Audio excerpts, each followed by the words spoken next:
Hello student, आज की इस वीडियो में हम देखेंगे क्लास 10 की जो मैथमेटिक्स है एनसीईआरटी उसका एक्सरसाइज 8.1 जो कि है ट्रिग्नोमेट्री पर। ट्रिग्नोमेट्री का क्वेश्चन सॉल्व करने से पहले, एक कदम चलने से पहले भी आपको उसका फार्मूला आना चाहिए। अगर फार्मूला नहीं आया तो क्वेश्चन सॉल्व नहीं होगा। ठीक है स्टूडेंट, चलिए हम देखते हैं। इसमें cot थीटा की वैल्यू 7/8 दी है, तो इसकी वैल्यू पूरी बतानी है।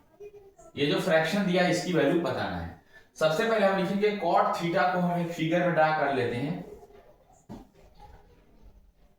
चलिए इसको हमने a b c मान लिया है। cot थीटा होता क्या है? cot थीटा का मतलब होता है 1/tan थीटा, 1/tan थीटा। और tan थीटा की वैल्यू होती है, tan थीटा का मतलब लंब बटा आधार, लंब बटा आधार। अब लंब बटा आधार इंग्लिश वाले नहीं जान पाएंगे, नहीं जान पाएंगे तो समझिए परपेंडिकुलर अपॉन बेस होता है। ठीक है ना, परपेंडिकुलर अपॉन बेस होता है कौन? tan theta. तो cot थीटा क्या हो जाएगा? इसलिए cot थीटा हो जाएगा आपका बेस अपॉन परपेंडिकुलर, इसका उल्टा बेस अपॉन परपेंडिकुलर। तो हमको यही जानना था पहले फार्मूला, और इसकी वैल्यू दी गई है 7/8। तो याद रखिए बेस 7 और परपेंडिकुलर 8। इसमें बेस 7 और परपेंडिकुलर 8 हो गया। ठीक है, अब तीसरी साइड हमको निकालना है, तभी ये साइन और कास की वैल्यू निकल के सामने आ पाएगी। तीसरी साइड कैसे निकालेंगे? हाइपोटेनस का स्क्वायर अगर आप कर रहे हैं, हाइपोटेनस का स्क्वायर इक्वल टू ये हो जाएगा 7 का स्क्वायर प्लस ये 8 का स्क्वायर, तो ये हो जाएगा 49 प्लस 8 8 जा 64। इसको ऐड कर दिया 113 आया, h का स्क्वायर, तो h इक्वल टू आ जाएगा √113, यानी इसकी वैल्यू आ गई √113। अब हमें जानते हैं ये सब निकालना क्यों पड़ा सॉल्व करने के लिए, क्योंकि जब साइन की वैल्यू आप रखेंगे कॉस की वैल्यू तो इसकी जरूरत पड़ेगी। इसलिए सबसे पहले हमने इसी को, ठीक है ना, फाइंड आउट कर लिया है। आपने देखा a प्लस बी और a माइनस बी के फॉर्म में है, तो a प्लस बी और a माइनस बी का मतलब होता है a स्क्वायर माइनस बी का स्क्वायर। ठीक है, तो इसी पर रख लेते हैं। ये हो जाएगा 1 minus sine square theta upon में ये हो जाएगा 1 माइनस कॉस स्क्वायर थीटा। ठीक है, ये इसको इसी के अकॉर्डिंग रख लिया गया है। लेकिन अभी साइन स्क्वायर थीटा और कॉस स्क्वायर थीटा की वैल्यू भी तो पता होनी चाहिए। तो देखिए साइन थीटा की वैल्यू जो होती है, साइन थीटा इक्वल होता है लंब बटा कर्ण। लंब बटा कर्ण मतलब परपेंडिकुलर अपॉन हाइपोटेनस। और कॉस थीटा की वैल्यू होती है आधार बटा कर्ण, बेस अपॉन हाइपोटेनस। तो परपेंडिकुलर का मतलब 8 अपॉन कर्ण का मतलब √113, और ये बेस मतलब 7 अपॉन हाइपोटेनस 113। ठीक है, हाइपोटेनस 113 हो गया। अब हम इसकी वैल्यू सॉल्व कर सकते हैं, पा सकते हैं। 1 minus sine square theta, sine square theta, sine theta बराबर 8/√3, 8/√113 113 का स्क्वायर करेंगे और अपॉन में करेंगे आप 1 माइनस कॉस स्क्वायर थीटा।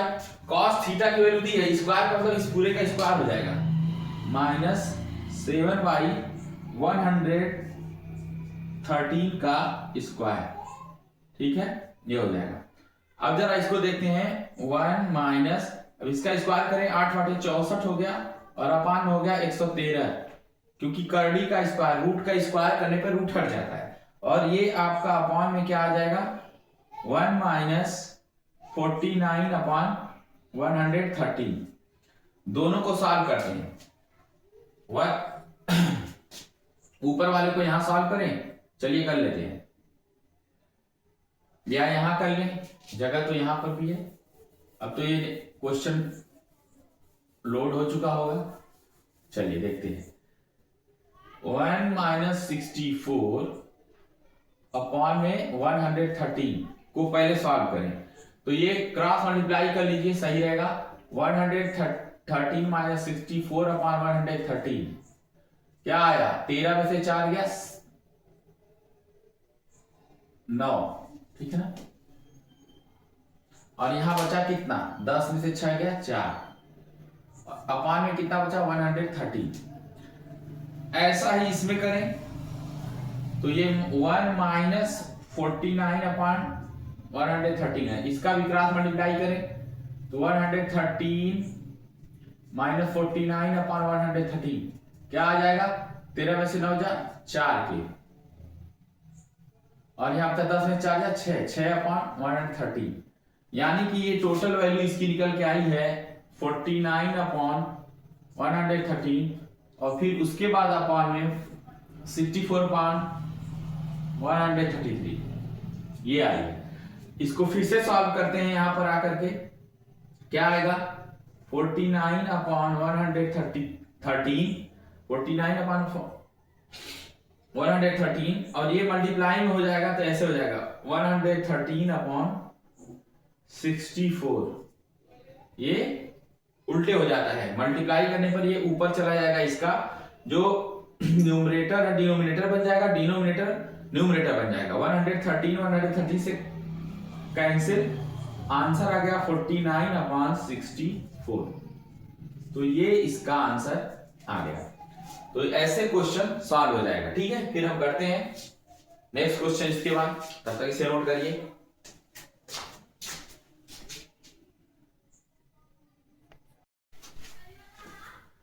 देखिए student, in triangle ABC right angle at B, ये क्वेश्चन नंबर 9 है। इससे पहले जो हमने क्वेश्चन कराया था वो उसी टाइप के 2-3 क्वेश्चन और है, वो आप खुद से सॉल्व करिएगा। ठीक है, उसी टाइप से है, फार्मूला भी सेम टाइप्स का है। नाउ क्वेश्चन नंबर 9 क्या कह रहा है? In triangle ABC right angle at B if tan a is equal to 1/√3, tan a is equal to क्या है? 1/√3, find the value of sin a cos c plus cos a sin c। ठीक है, इसकी value find out करना है। सबसे पहले आपको ट्रायंगल एक बना लेना चाहिए हमें। ट्रायंगल बनाने के बाद देखिए क्या आएगा, ए बी सी, बी को मैंने राइट एंगल माना है according to the question, 90 degree को राइट एंगल बोलते हैं। tan की वैल्यू दे दी गई है। देखिए tan की वैल्यू कैसे पता चलेगी, यहीं पर देख लेते हैं। tan थीटा लंब बटा आधार,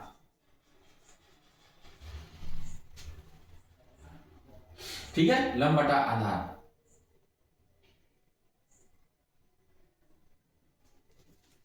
लंब बटा आधार को इंग्लिश मीडियम वाले नहीं समझेंगे, तो लंब को कहते हैं परपेंडिकुलर पी, आधार को कहते हैं बेस, यानी कि tan a is equal to आया 1/√3, तो ये हो गया आपका परपेंडिकुलर, ये हो गया आपका बेस।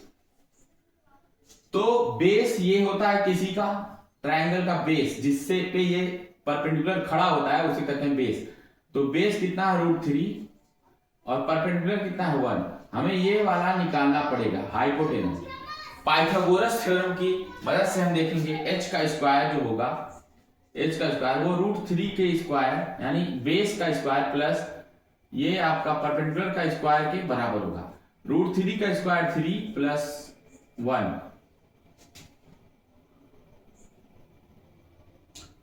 ठीक है, इक्वल टू 4। तो h की वैल्यू क्या आ जाएगी? h स्क्वायर की है तो h बराबर 2 आ जाएगा, यानी ये हो जाएगा आपका 2। ठीक है, 2। चलिए देखते हैं, ये 2 होने के बाद हमको क्या निकालना है? इस पूरी सारी वैल्यू को निकालना है। तो sin a, sin की वैल्यू क्या होती है आपको पता है? sin a लंब बटाकर, लंब बटाकर मतलब p/h, p/h का मतलब 1 परपेंडिकुलर अपॉन h की वैल्यू 2 cos, अच्छा सॉरी स्टूडेंट, यहां पर हमें थोड़ा दिमाग और लगाना पड़ेगा। साइन ए पूछा है, अब कहेंगे कि क्या दिमाग भाई, ये ए एंगल के साथ साइन है, ये सी के साथ कॉस है, एंगल सी के साथ कॉस है, ठीक है ना? तो यहां पर एंगल बदल रहे हैं तो वैल्यू बदल जाएगी। चलिए साइन ए देखते हैं हम, साइन ए की वैल्यू क्या आ जाएगी? भले से फार्मूला सेम रहेगा, परपेंडिकुलर अपॉन हाइपोटेनस, लेकिन ए साइन ए मतलब यहां से ले लिया गया है। अब यहां से आप देखेंगे इस एंगल को, तो यहां पर बेस 1 हो जाएगा, बेस 1 हो जाएगा, और परपेंडिकुलर कितना हो जाएगा? √3, तो परपेंडिकुलर √3 अपॉन हाइपोटेनस तो 2 ही रहेगा। तो साइन ए की वैल्यू ये निकल के आ गई है cos c की वैल्यू निकालते हैं। cos c की वैल्यू, cos c यहां से लेंगे, यहां से, ये c है तो यहां से लेंगे। cos c आधार बटा कड़ होता है, आधार बटा कड़, और आधार बटा कड़ है तो base upon hypotenuse, base upon hypotenuse. तो यहां से बेस यही हो गया, क्या हो गया, √3 अपॉन हाइपोटेनस 2 हो गया। अब हमने क्या किया, cos a की वैल्यू निकालो। cos a की वैल्यू कैसे आएगी, चलिए देखते हैं। cos a, तो cos की वैल्यू हमेशा क्या आती है, बेस अपॉन हाइट, हाइपोटेनस। तो a, तो a की वैल्यू यहां पर है, cos a यहां पर आ जाएंगे, यहां पर, तो इसका बेस 1 है, बेस क्या है 1, और हाइपोटेनस, हाइपोटेनस क्या है 2, cos a। अब हम क्या करेंगे, sin c, sin c की वैल्यू वो तो p/s से ही निकलेगा, p/s से, लेकिन sin c की वैल्यू है p/h, यानी perpendicular upon hypotenuse. sin c यहां से लेंगे, देखिए c वाले के पास से c को लेंगे। sin c का मतलब होता है परपेंडिकुलर, परपेंडिकुलर इस पे कौन है, 1 अपॉन हाइपोटेनस, हाइपोटेनस आपका 2 होगा, हाइपोटेनस होगा 2, ये हो गया। अभी हमने सबसे पहले sin a cos a sin c की वैल्यू हमने निकाल लिया है इस ट्रायंगल से।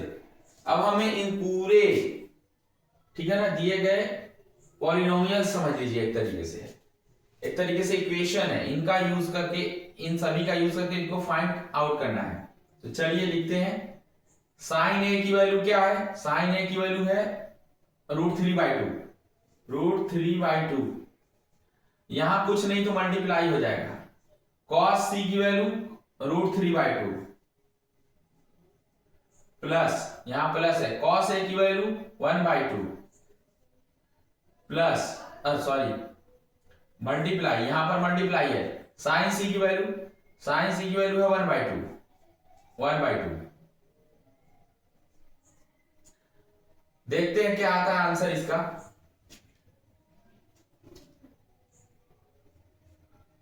√3 का मल्टीप्लाई √3 में करिए तो 3 बचेगा, 2 का मल्टीप्लाई 2 में करिए 4 बचेगा, प्लस 1 का मल्टीप्लाई 1 में करिए 1 बचेगा, 2 का मल्टीप्लाई 2 में करिए 4 बचेगा।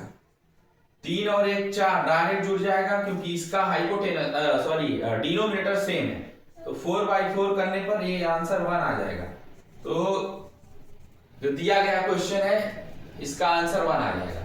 तो देखा आपने, ऐसे ही क्वेश्चन जो भी रहेंगे सॉल्व हो जाएंगे। ठीक है, मिलते हैं नेक्स्ट वीडियो में, थैंक यू।